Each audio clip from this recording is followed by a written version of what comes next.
My name is Campbell Keenan and I live in Sydney, Australia. In another life, when I was younger, I started a company importing fault indicators that supposedly showed electricity utilities where their high voltage overhead networks had developed a fault.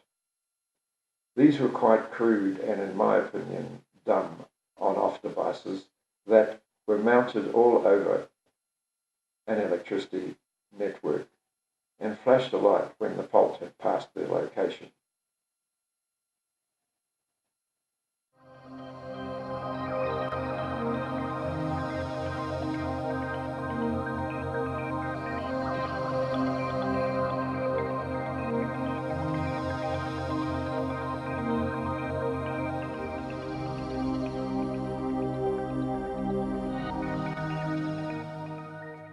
However, because of Australia's unique, long, lightly loaded lines, they occasionally didn't indicate correctly. Why is a longer story, but the poor lineman became very frustrated trying to locate the fault, usually in a thunderstorm and often in the middle of the night. In those days, about 3 main companies produced these devices, and although I changed from one to the other, the results were much the same. Utility engineers, as well as the troublemen, gave up on these devices, but there was a huge need for error-free indication because of the cost to the utilities, but also of the much greater cost to customers. Outages cost the US economy in excess of $150 billion a year. Losing this business was not why I had started the company. So I consulted a world authority on distribution networks living in Sydney who said we needed to start logging all the data on the line to determine why these fault indicators were failing. I obtained several government research grants and we built a compact logger that clipped on the line and measured every parameter we could think of. So we knew everything about what was happening on the line. We called this a line tracker, later Line IQ.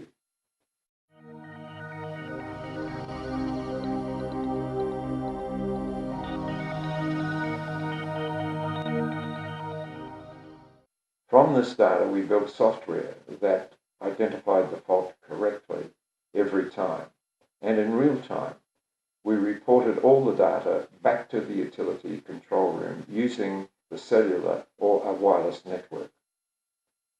Although we were excited about the result, the Australian utilities were sceptical that these devices would do what we said they would. So I decided to fly to the US and talk to some of the biggest utilities there.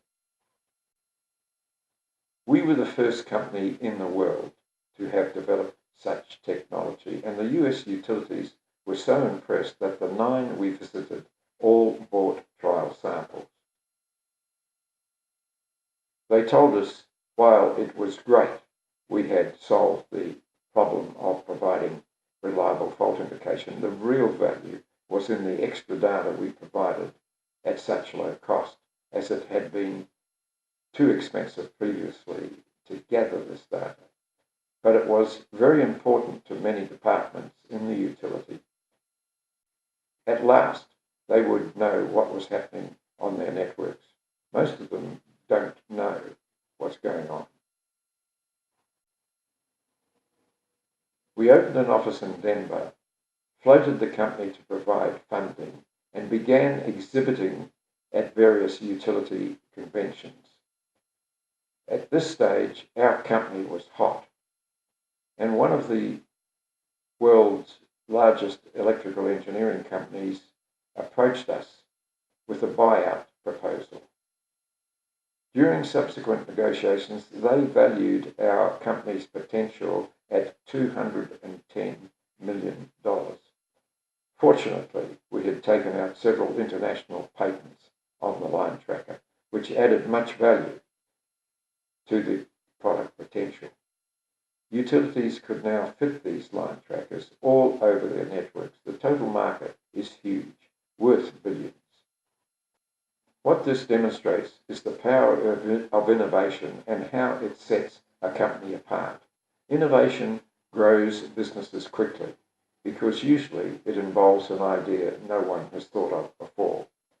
In today's digital, fast-growing world, innovation has become far more important than when I started my company. And some of the world's biggest companies were not around a few years ago, but almost all are very innovative. Look at Amazon, PayPal, Microsoft, Apple, Google, Tesla, Uber, Airbnb, to name a few. They all started with an idea that no one had thought of before. While we can't all reach the heights of these companies, your idea doesn't have to be so technical or original. You don't have to be a genius, but you need to be observant and determined. There are examples all around you. For instance, my daughter was feeding her 7-month-old baby recently, and I was amazed how the utensils had improved to stop the usual huge mess that is created. The bib had a catch-all base. The drinking straw had a one-way valve that would open only when the baby sucked. So when she threw it away, as babies do, the milk would not spill everywhere. Very simple, but imagine the market for these devices from busy working mothers all over the world. Yes, in today's world, online sales opens up a global market. There has never been a better time to work for yourself and not be chained to a 9-to-5 desk that you probably detest. You can work when it suits you. It is exhilarating, exciting, and very satisfying, not to mention the financial wealth you can achieve. It was for me. I couldn't wait to get to work. People who have never worked for themselves generally don't realize the motivation, the efficiency, and the improvements that it generates. So my advice is look around and see what you think could be made more effective. I explain this in detail and provide examples to get you started in my 3 ebooks. Once you have this idea, you need the business know-how to avoid the pitfalls that held me back, together with the stress and frustration that my lack of business knowledge caused. You don't have to go through what I endured. An outlay of less than $50 for my 3 ebooks will probably save you millions of dollars later and prevent the heartache that ignorance brings. Prices are in Australian dollars, by the way, so about 75% of the price if it were US dollars. The ebooks are not about what I did, but what I learned. They are not theory, but very day-to-day practical. What to do and what not to do as you start and then proceed in your business. I call it like an MBA in practice as opposed to an MBA in theory. Using them, you will learn how business works, and very fast. If you email innovatorfortune@gmail.com, I will send you a free booklet on 7 ways that will boost any business.